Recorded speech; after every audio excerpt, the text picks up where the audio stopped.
session today. If everybody would take their seats, please. I have one announcement. If you have a poster and you want to keep it, you should go get it from Mary Rose's desk. Otherwise, you won't have it when you leave. This final session is on autism, the genetics of autism. I am Katie Fail, and I'm the moderator. David Ledbetter is not here. He had to go home waiting for the impending birth of his son, Will. And as far as I know, that birth has not occurred yet. Our first speaker is Dr. Bradley Schaeffer. He's the founding director of medical genetics at the University of Arkansas. And he will discuss the clinical genetic assessment of the etiology of autism.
Talking about some of the stuff that we've put out in the last couple of years on the clinical genetic assessment of autism.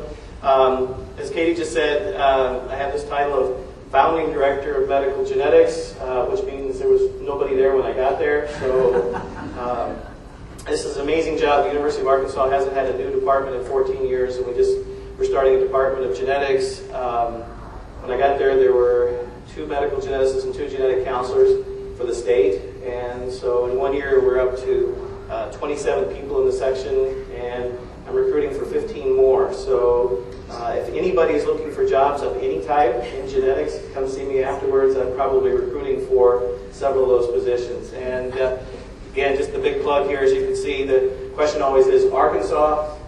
And as you can see here, it's a gorgeous state. It looks very similar to actually right around here. Beautiful place to live, great lifestyle. And as you can imagine, what state needs a geneticist more than Arkansas, right? This is not part of your talk. This is not part of my talk. Okay, here we go. I can't recruit. All right, disclaimers. I have no financial conflicts to disclose. And a lot of the stuff we put together hopefully was using evidence-based medicine. We tried to weight things based on the literature as far as the fastidiousness of the studies, numbers, study design, those sort of things. So I will list for you specific numbers sometimes, but where appropriate, I'll also give you the ranges for what the different studies have shown. And then I don't know if you guys got handouts or not, but this last disclaimer, from the handout that I sent, I've tweaked this a little bit. I'm sure this audience, it doesn't bother you too much that I did. However, we just started our M2 course in medical genetics, and I know that this would have sent two or three medical students into counseling. So, so I hope this doesn't bother you too much. So we'll start off with just talking about the clinical genetics of autism. And again, I'll kind of start where I finished, which is that autism has a very strong genetic basis. And this is the typical genetics blah, blah slide, complex inheritance, heterogeneous with environmental modifiers. And from a clinical standpoint, one thing that's helpful in the clinics is to use the definition by Judy Miles and Richard Hillman on the 2 different clinical subtypes of autism. About a fifth of the cases, oops, did I skip over one? Yeah, about 8/5, 40%, 80% of the time, we have essential autism, which is autism just by itself. This is the more heritable group and the one that has the higher male to female ratio, as compared to the complex group, sometimes defined as the syndromic group, in which, again, these are the patients who have autism plus other medical complications, including dysmorphology, a recognizable syndrome, and highlighting their microcephaly, because, again, as you know, and I'll highlight maybe a little later on, is that most patients with autism have generous head sizes. About 83% of patients with autism have a head circumference over the 50th percentile, and 25% have head circumferences over 2.5 standard deviations. So microcephaly in the context of autism is in fact a notable event and represents a different subgroup of these patients. Again, about a fifth of the cases, and as a group, these are the ones that tend to have a less good outcome from the standpoint of cognition, seizures, and comorbid findings. And so we see both of these groups in our clinics as clinical geneticists. Typically, autism does fall into that category of multifactorial inheritance. If you look at straight population data, with, again, an estimated recurrence risk on the order of 4, 5, 6%. And again, I just kind of listed some of the different studies there. Spiker's study was very similar to Dr. Ridbo's study. The last two really large studies seem to fall into this category, and still I adhere to these numbers, and this is what we quote in our clinics. And again, a la multifactorial inheritance, the condition that occurs less common sex has the higher recurrence risk, and so you have the index case of a patient with autism, and this happens to be a female. There's a 7% recurrence risk for the next sibling. If it's male, 4%.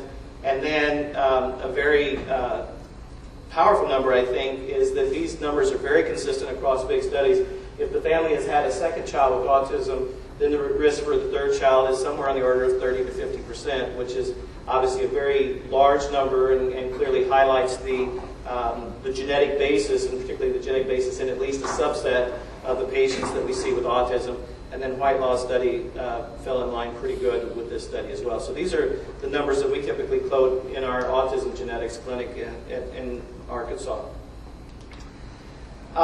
Real quick, I just wanted to whip through the study. It's not really on the genetic evaluation, but again, to lay the background for the fact that looking for genetic causes in autism makes a whole lot of sense. There's just a ton of evidence-based literature out there that supports the fact that autism has a very strong genetic component to it. You can feel very comfortable talking to your families in this way. And again, not the focus of this talk, but of course, we emphasize to everybody that zero relationship with immunizations, that as medical providers, all major medical groups, American Academy of Neurology, American Academy of Medicine, AAP, everybody has basically looked at the numbers every which way you can, no association with immunizations whatsoever, but in fact, tons of evidence that points to a genetic origin of autism. Again, epidemiologically, we know there's this male to female skewing. Females are more likely to have the complex type, and support of potentially spontaneous mutations is in association with advanced paternal age. Again, when I give this talk to non-genetic audiences, I need to explain this more, but I guess I don't need to you guys, that truly the data supports in twin studies that there is a strong heritable component with somewhere on the order of 70 to 80% concordance in monozygotic twins, which is huge, with a much lower concordance in dizygotic twins that approaches the multifactorial rate, and then in both categories that, depending upon how you define autism, if you use the broader definition of the atypical autisms, the concordance rate, of course, is even higher. And so again, strong evidence from twin studies that there is a genetic basis for autism. Heritability calculations, 0.9 is huge, and in fact, this puts autism truly as having the strongest genetic component of any neurodevelopmental disability that you or I see. And so, again, preaching to the choir, but again, strong evidence of genetic basis. Other genetic population studies, recurrence risk for parents, 13 to 22-fold increase in these studies. And then, of course, SIB risk ratios, chances of SIB having an affected SIB, estimated at 100 to 150. And again, to put that in context, for monogenic cystic fibrosis, the SIB risk ratio is only 500. So again, you can see that there's just tons of evidence. And again, as I said, that disclaimer slide, I'm not whipping through these, but this is the results of probably 150 to 200 studies that we looked at and weighted and those sort of things. So abundant evidence that we can all feel comfortable that genetics and autism have a tight link. So knowing that there is a strong genetic component, the question is, where do we go looking? And of course, linkage studies in the 70s and 80s were the strongest tools we had. And people, of course, with that male to female skewing, looked at the X chromosome very hard. Interestingly enough, linkage studies didn't point very heavily to the X chromosome, and in fact, only a few linkages, very strong linkages with significant loss scores were found. More recent studies have still said that, boy, this skewing has to say something. If not related to potentially testosterone imprinting on the brain, then other things that people considered have been some epigenetic phenomenon, including differential methylation of the X chromosome specifically in neuronal tissue, or, of course, tissue-specific mosaicism of some of these X-linked loci. And this is just all in the works, but specifically, the linkage studies have not really honed in very high on the X chromosome. What has been found have been linkage all over the place, and again, this was probably the hardest review we had to do, which was trying to sort out all the linkage studies, because every study had lots of linkages. Most studies averaged 10 to 15 loci that they found. And again, if you look at the weighting and ultimately try to sort this out, this was our interpretation of what seemed to be the most reproducible loci that we're seeing, and these are ones that, of course, are no strangers to you guys. And again, I think you can begin to see, as we'll talk in the next few slides, that even the early linkage studies were harbingers of what we now understand from some of the other more sophisticated studies. And again, these loci pop out at you, the 2Q, 7Q, 15Q, 16P, and 17Q. So these are the strongest linkages that were found over probably easily a 15, 18-year period there. Secondly, then, with advances in cytogenetics, that again, higher resolution chromosome studies were applied to children and adults with autism, and in really almost any population study that's been done, chromosome studies have a significant yield on the order of 4 or 5% in almost anybody's study. And again, most commonly seen, 15Q is really huge. We see this a lot of things around 15Q. And other common aneuploidies, including, again, deletions to 17Q, dupes at 22Q13, 2Q, 18Q, XP, and then even sometimes in whole chromosome sex aneuploids. With the advent of microarray, of course, the applications go on. In 2006, Dr. Giacomo looked at a relatively small group of patients with the syndromic autism and found CGH copper number changes in a significant portion of the patients with autism, and clinical experience again is showing that this may be a very high number. I don't want to say a whole lot more about this because I know the next third speaker is going to talk about that, so I don't want to steal anything from there, but just know that CGH, it seems to be very strongly positive. I'm sure you're all aware of the study in New England Journal about 18 months ago, where about 1% of all patients with autism had either a microduplication or microdeletion at 16p11.2. This has been, in fact, reproduced several times, including in some of the stuff we've done. And we think this is very real, and that this indeed is a significant locus for autism. A paper that we've submitted, we put it out as a poster this March at the ACMG, is that we looked at our lab's experience with CGH and autism, and what we did is we took 90 consecutive samples that came into our laboratory. This is while I was still at the University of Nebraska. And we took just 90 consecutive samples that were sent where the request was for CGH and then indicated diagnosis with autism. We then went and did retrospective chart reviews, went through all these 90 charts. One patient had an XYY karyotype, and we threw that one out. Another 20 didn't meet the diagnostic criteria of autism. It was clear from the charts. The patient didn't have autism. So we looked at these 69 patients, and indeed, 15 of them had copy number changes that were considered significant. And again, this is really not made up. It matched up exactly at 28% with the complex autism that Giacomo had reported, and about 20% in the simple autism. So copy number changes seem to be very significant when applied to these group of patients. Of course, from the standpoint of the review of the study and those are things, the question is, does this really represent an unselected population? It's unselected from the standpoint we didn't select anything, they just came into the lab, but we also recognize that not every patient with autism gets a CGH specimen sent, and so is there some selection bias there as far as who got the studies? That's obviously real, but from our standpoint, what we've really been interested in is simply as the clinical geneticist, what is their experience and what's coming to us. And this really fits our referral pattern quite well. And out of those 15, again, here's just the list of the positives we found. Amazingly, XP22 seemed to be very significant. And again, as you go down this list, some numbers start popping up again that look very familiar. And so, as you look at that, I think you get a quick short-term memory and you look at those numbers real quick, plus with your own experience, you recognize that indeed there's pretty decent congruence among what people saw with linkage versus high-resolution chromosome studies, and now with CGH, is that indeed that there are these regions that clearly point out areas of interest that really should be looked at, that again, 2Q, 7Q, 15Q, 16P, 17P, and 17Q, 22Q11, and 22Q, oh, I said this last meeting, I'm not a cytogeneticist, it's not 11, it's 22Q11. I got in bad trouble when I presented this at the American Association of Genetic Technologists. They really did not like me calling that 11. So anyway, and an XP22.31. So I think you can see these numbers are looking fairly consistent, and they're in fact agreeing on what really are the supposed autism hotspots.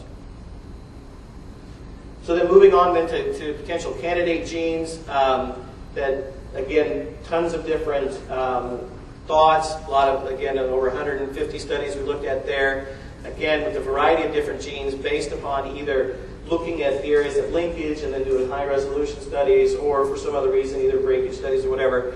People have identified specific candidate genes, and these are some of the ones that seem to, again, be of particularly high interest and may have higher yield, ultimately when things are sorted out. And again, all I would point out is, besides reading the list to you, which I won't, is that I think if you look down here, one of the real common themes there is that this looks like neurotransmitters and other synaptic genes as well. So one of the things that I think that these candidate gene studies are showing us is that a lot of the action in autism probably is related to synaptic activity.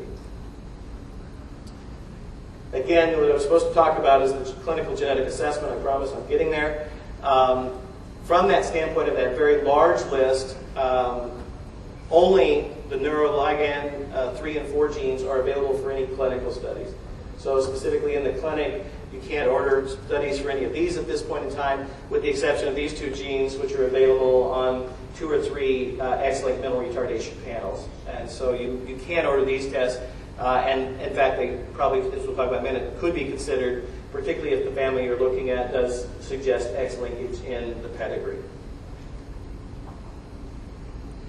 The other thing that's important for the clinical geneticist is the understanding of the expanded phenotypes, again, the classically described genetic syndromes, in which the broad range of phenotypic expressions can include idiopathic autism.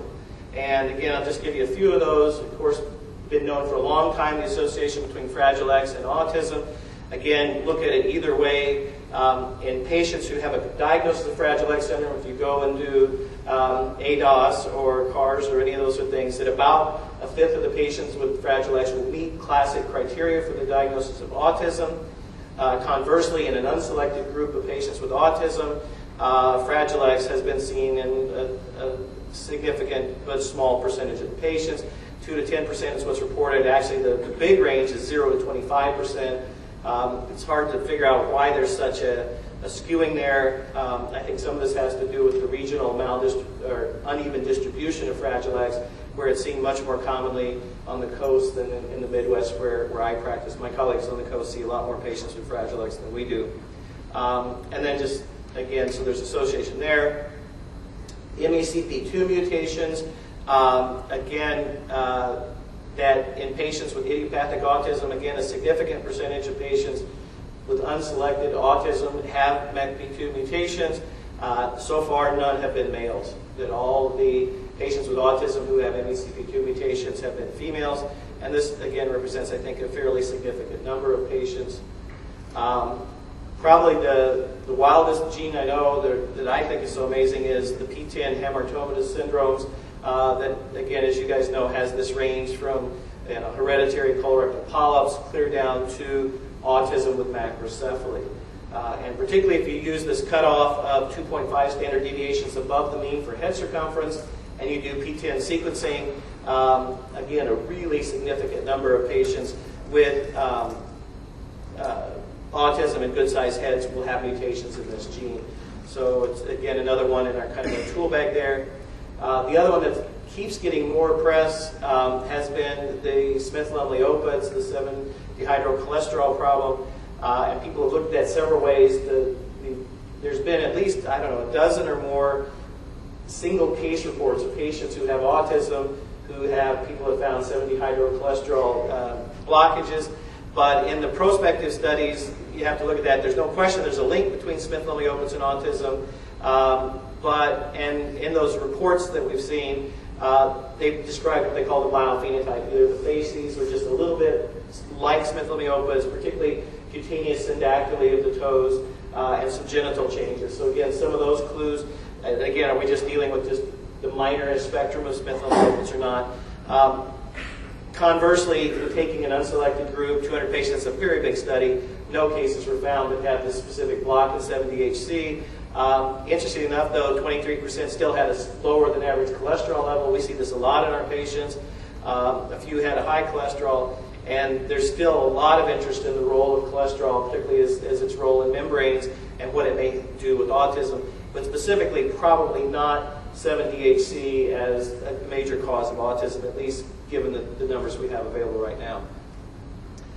And again, others that have been considered as well. Again, I won't belabor the list. The question is, again, are these just, nobody's picking up on the phenotype, and they really do have just this mild end of the spectrum, or is there some linkage there as well between Angelman, Smith-McGinnis syndrome, Sotos, and FG? A lot of these, like the P10 hamartomatous syndromes, Smith-McGinnis, those sort of things, I think that it's probably not. You're seeing those changes in idiopathic autism. But again, you and I are getting the patients from non-geneticists. I mean, psychologists, psychiatrists, you know, they never look at the penis. I mean, they probably get in trouble if they did. But it's amazing how often in our autism diagnostic clinic that we get this patient has diagnosed with autism, they move over to the next room where the geneticist takes a look at them. They've got significant penile freckling. This is not an infrequent occurrence at all in our autism clinic, but it was never picked up because that type of exam often isn't done either by the developmental pediatricians or by the psychiatrist, or if they're seen, nobody recognizes the significance of hyperpigmented macules on the shaft of the phallus. Other associations, monstrous list of very rare and unusual metabolic conditions that you and I didn't even get in our biochemistry courses in medical school. Most of these having something to do with metabolic pathways involving DNA, either cycling, recovery, or salvaging. And again, for every one of these, there have been case reports of 2, 3, 4, or 5 kids with these metabolic defects presented as apparently idiopathic autism. And so again, the role of these metabolic disorders contribute to autism as well. Obviously, a lot of lay press over mitochondrial dysfunction in autism because of that dramatic law case that happened recently. And again, mitochondrial dysfunction as a contributor to autism, at least in one study, it was a significant number of kids, the question of potentially some sort of respiratory chain abnormality contributing has been raised as well. And then the last big category, teratogens. Again, clearly children with congenital rubella have a high incidence of autism, maybe approaching 80%. There's been other suggested associations, but none of these have held high enough to really put them on the list of known associations with autism. Katie, how am I doing on time? I always talk too much, and I've only got 40 minutes. Got 10 minutes left. Okay, so let me finish by taking all that stuff and saying, okay, what do we do with that information? And this is what I was supposed to talk about, which is the clinical genetic evaluation of autism. The climate being that, again, we as geneticists are seeing more and more patients coming to our clinic referred with the diagnosis of autism. The question is, what do you do for them? Historically, the diagnostic yield has been on the order of 6 to 15%. That's really from mid-70s through early 90s. And so this has been kind of our expected diagnostic yield. More recently, Mike Schaeffer up in Canada found 22%. Even in the atypical PDD-NOSs, Luann Hutchins and her partner found 9%. And then kind of what us going down this path is that using the algorithm I'm going to share with you in a relatively small study of about 40 patients, we found that you can find an answer 40% of the time. This is then kind of translating that. This is from the ACMG Professional Guidelines Committee. Nancy Mendelson and I got to work with this committee on writing the guidelines for this. And what we've proposed is a tiered evaluation, a stepwise evaluation in 3 steps to evaluate children with autism. And again, we base this on, again, expected diagnostic yield, how easy the test is to get, overall practicality. We found this to be as successful as anything else, getting genetic testing covered. You guys know and I know how tough it is.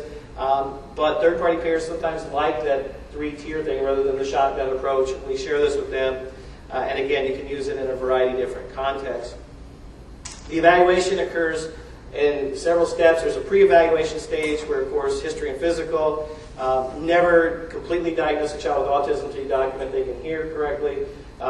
Every year we see 1 to 2 patients in our autism clinic who just have a hearing impairment and don't have autism because, again, it's hard to socialize and communicate if you can't hear.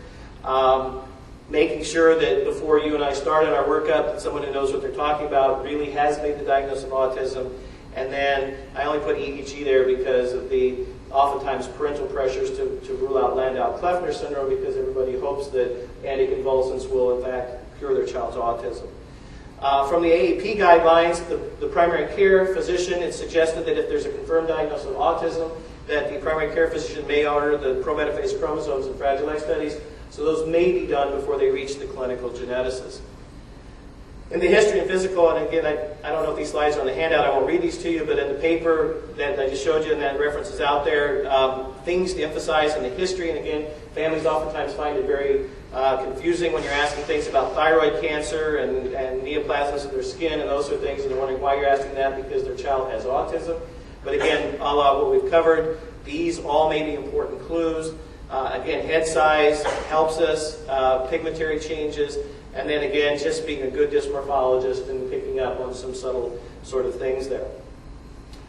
Once you've done that, then the first tier of the evaluation, again, our dysmorphology exam, making sure we do the Woods lab.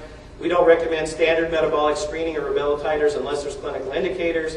And like I said, if it hasn't been done, then prometaphase chromosomes and Fragile X studies could be done at that point.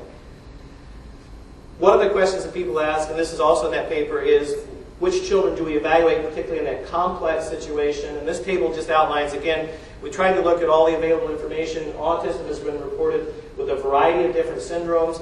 And in this list over here, there are some syndromes in which the association is so strong that basically we feel that you can comfortably attribute the autism to that condition alone. That would be things, of course, like Fragile X and tumor sclerosis and those charge syndrome, those sort of things. So in other words, if you have a child with charge, someone else tells you they've got autism, you can just put the two together. You don't need to go forward. On the other side of the list are other conditions that have been reported with an association with autism in the literature, but we don't feel the literature supports the fact that that's the cause.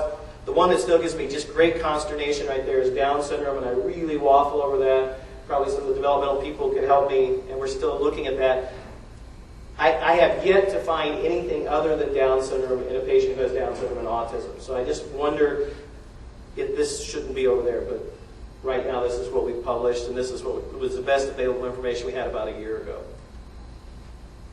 Again, we said that when would you do the metabolic workup? Again, I got this from Dr. Baumann at the AAP meeting last year. Just the things to think about when you're working up autism. Do you see any of these features? And if so, what kind of diagnostic workup? Because again, the metabolic mitochondrial workup can be extensive. In the second tier of testing, then leukocyte karyotypes, fibroblast karyotypes, if they've got significant pigmentary changes. I really think when we revise the statement, given the numbers I've shown you and probably another couple publications, CGH is probably easily going to be a first tier test. In fact, it's probably the highest yield test in patients with autism. MECP2 testing in girls, and P10 gene testing if the patient has a head circumference over 2.5 standard deviations above the mean. In the third tier, brain MRI, 15-methylation. Without doing that extensive metabolic workup, what we've recommended is a serum and urine uric acid level is a nice screen. In those patients in which it looks like there's increased production, then we go the route of HGPRT or phosphorybosyl phospho something or other superactivity testing. And then if it's decreased, then we do the purine pyrimidine panel, which is available through several different laboratories. This is a really big blah blah slide because this is the one that probably we got into the biggest debates over as far as putting these things in there. Should you do neuroimaging in children with autism? Our thoughts have always been, if your finger hurts, you look at the finger. If something's wrong with the brain, you ought to look at the brain. And really the debate about MRI only comes about the fact is you probably have to sedate the child and it's so expensive. I don't think anybody would argue otherwise. Wouldn't it be nice to look at the brain in children who have neurodevelopmental disabilities? So we have advocated for that, and again, as a third-tier test. This paper just came out in the last 6 months where they found, again, 48% of children with autism had MRI abnormalities. So we think it really is a significant diagnostic test. And again, we've got it as our third-tier evaluation. We're continuing to kind of monitor the literature for what else is out there. There's a lot of things that we've already kind of alluded to. Should any of these other tests be added? Right now, I've listed them as unknown and unclear utility. Particularly that extended metabolic workup that goes beyond the uric acid screenings. Again, depending upon those red flags that I went through very quickly, potentially using a metabolic specialist for the undiagnosed cases with autism.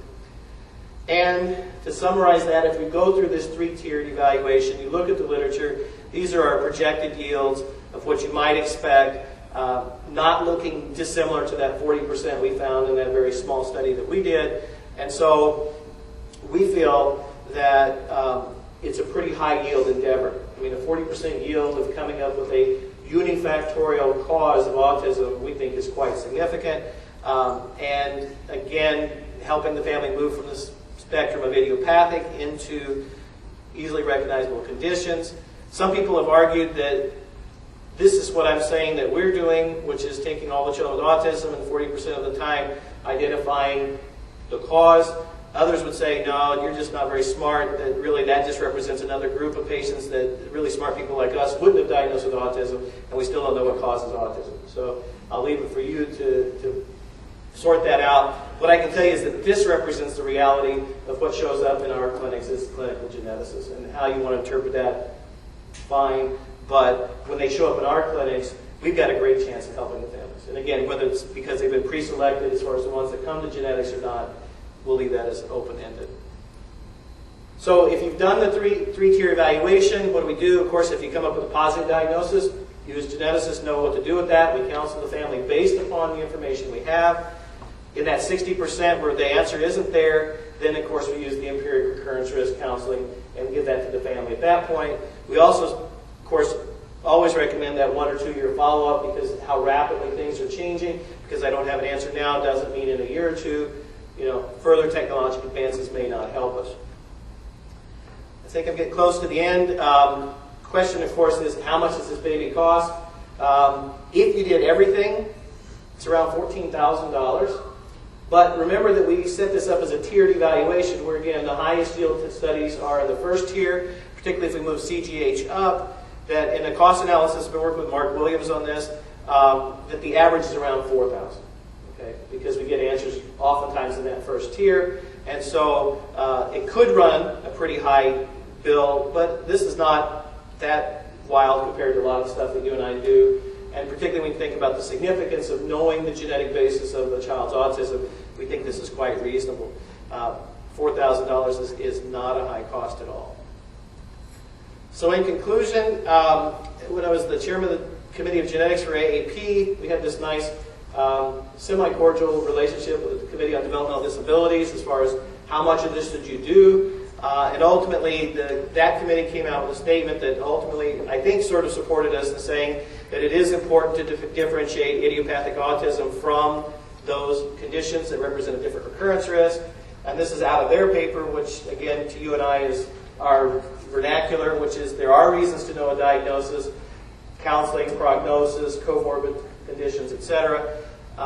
And so my last slide then is to say is that this reported diagnostic yield I think warrants an evaluation. And again, even if you want to argue with me about the 40 to 45% yield, I don't know about you, I think 6 to 15% is pretty doggone high anyway, right? That's one in what, 8 kids, 1 in 10 kids. With autism, even without the expanded studies, and in the atypical cases, 10% is a huge number, right? 1 in 10 kids, you can tell the family a lot of helpful information. And so we think that offering the family this evaluation is important. Obviously, we do the things that you guys do in the clinic as well, which is talk to them up front. We talk to them about a 40% projected yield. We talk to them about a $14,000 potential cost. We talk to them about what the diagnosis will or won't help them with, and specifically emphasize, of course, it's not going to change treatment or intervention at this point. Although, again, definitions of the endophenotypes are probably going to help down the road identify certain treatment strategies that work better in different subgroups as well. So with that, I will be quiet and let the next speaker come up. Questions?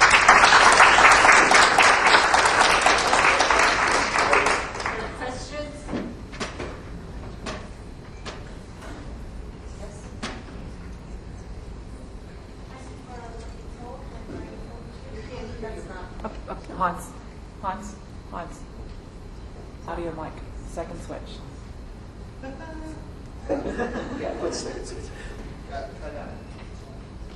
Hello, thank you very much. I'm just a little bit perplexed about your comments on metabolic screening, which is something very close to my heart. I have an interest in decreasing disorders and sulfite oxidase deficiencies, and these are very inexpensive tests that can be done on urine, which is a non-invasive urine sample type, much less expensive than the genetic testing that you're recommending. And I do appreciate you do have to go through a tiered process to do the diagnosis. But when you still have 6 out of 10 patients without a diagnosis, especially those who have other, especially when it's a more complex form of autism, then surely doing simple urine tests is not a big deal. Less than $300 for screening. Right, and every time I give this talk, I get that question. And the answer, no, it's a great question. And the answer is simply this, which is that the serum and uric acid level test that we put in the 3rd tier will pick up a large number of those things, the HPRTs, the PRPPs, those are things, the ones that seem to be the most common. This is the list that, if you look at that longer list, that these are the sort of things that you would be looking for. The other simple stuff, when we talk about standard metabolic screening, most people think about plasma amino acids, urine organic acids, those things. Those are incredibly low yield unless there's some clinical indicator. Yes, but they won't pick up creatine disorders, sulfite oxidase, and when you have a patient with seizures and mental retardation, certainly those tests are indicated. I think it's very misleading to say that metabolic testing is not appropriate for these patients. I think once you've ruled out the more common causes, then you should be looking, especially with these other features associated. Right, and I agree. That's why that last line is there. Is that in fact we will, after the 3rd tier, is we don't have an answer, we'll offer the family referral to metabolism. Your question is, this is cheaper? This is only urine. Should it be done earlier? These are relatively low yield sort of tests as far as the bigger group is concerned.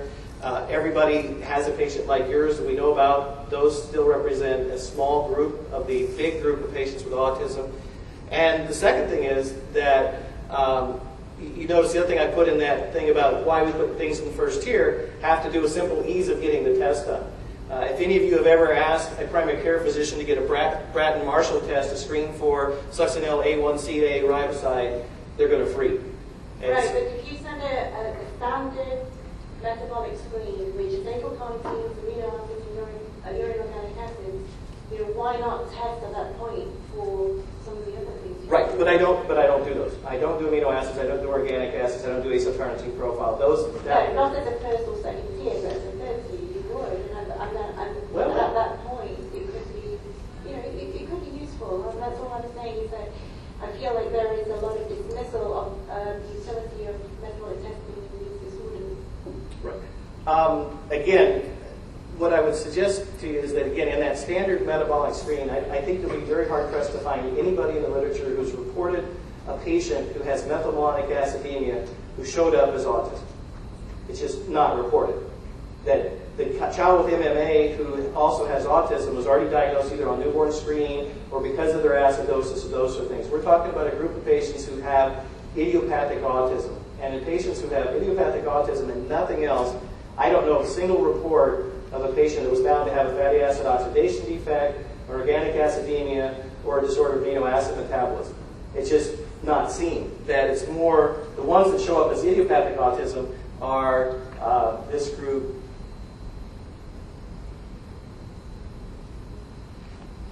Oops, sorry.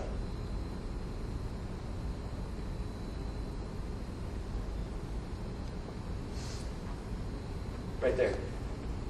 And those are not going to be picked up on amino acids or organic acids, acyl-carnitine profile. That's what I was saying. So, you know, that's why patients think that if you've done those three tests, which is probably as much screen, you screen for all of them. No, that I completely agree with. No. And I just have a quick practical question. If the prevalence of autism spectrum disorders is 1 in 150, how frequently do you think that pediatricians, who are frequently the first line to see kids with autism, in your experience, how often do you see those children referred to for genetic evaluation? That's a great question for which I don't have a good number for. I don't know if anybody's looked at that. Again, where I've been the last two places, we were at institutions that was the sole major medical center for that state. We had the sole autism diagnostic clinic, and genetics had weaseled their way into that group. And so separate from the PCP referral to genetics, patients that were referred to our university for autism evaluations all got genetics. So I think, again, we had a different subgroup than if you look in general as far as all the kids with autism, how many make them to genetics. I'm not sure I know what that number is. Sort of a very general question, but this notion that the incidence of autism is increasing more recently, do you have anything to say about that? Sure. A couple of people that have done the really big meta-analysis studies looking at these incident things suggest that the overall incidence of autism in the last 10 years has gone up maybe 8% really, as compared to this supposed quadrupling. That truly, if you consider changes in diagnostic criteria, expanded phenotypes, increased acceptability of the diagnosis, so much of that stuff explains the increased incidence of autism, not a true physiologic epidemic of autism. Still, it has gone up maybe 8-9%. If you believe that it's primarily genetic, then it's hard to explain why it should be going up. I heard one interesting, totally unfounded, sort of cool hypothesis was it was selection in current society. In caveman days, you wanted the big burly guy. Now we all want to marry Bill Gates, so maybe more geeks are having babies. So I don't know how you can explain this genetically. Can I ask one brief question at the risk of it being slightly controversial, and I know pharmaceutical reps in here? Sure. What do you think about the increased use of SSRIs and other neurotropic agents in our community and society with the response to this neurophenotype? Are you suggesting them as strategists potentially, that the SSRI is being used by the pregnant moms, and maybe we're seeing? Yes, I am. There's as far as I know, on Reprotox or Otis or those sort of things, I've not seen any large studies. Most of the small assessments have not shown autism to be increased in patients who have been exposed to SSRIs, but that's, I think, room for further study. I mean, clearly they've looked at newborns in the short term. Right. But not extended studies. You're exactly right. And some people raised questions about ADHD as well. Those just haven't been done yet. Great. Thank you for your time.